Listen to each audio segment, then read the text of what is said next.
Alors bonjour, je fais cette vidéo pour vous parler des différents types d'hébreu qui existent. Parce que quand on parle d'hébreu, on dit l'hébreu en général, mais il existe différents types. Bon, déjà, on distingue, comme vous l'avez vu dans les précédentes vidéos, l'hébreu biblique d'hébreu moderne.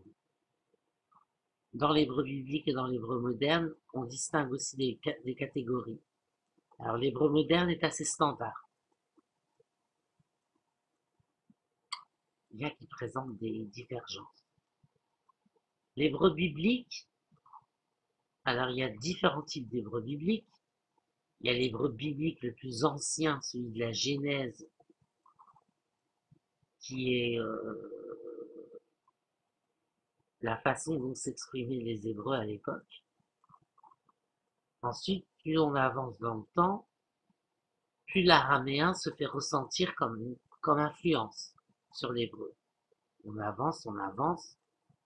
À ce moment-là, on parle d'hébreu pré-exilique, avant l'exil à Babylone.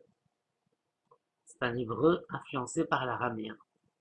Ensuite, après l'exil à Babylone, on présente un hébreu post-exilique, qui est l'hébreu qui est parlé par les Juifs après l'exil et qui est très fortement influencé par l'araméen.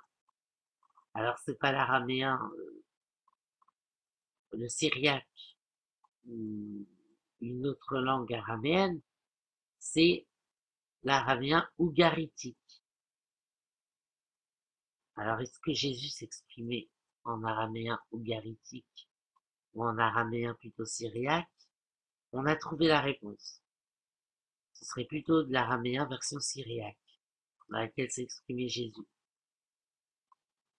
Puisque c'était un voyageur, il s'est adapté aux différents parlers des personnes qu'il a rencontrées. Et en hébreu moderne, il n'y a qu'un seul modèle standard. L'Académie hébraïque donne des recommandations aux gens sur la manière de prononcer l'hébreu qui ne sont pas toujours tenues.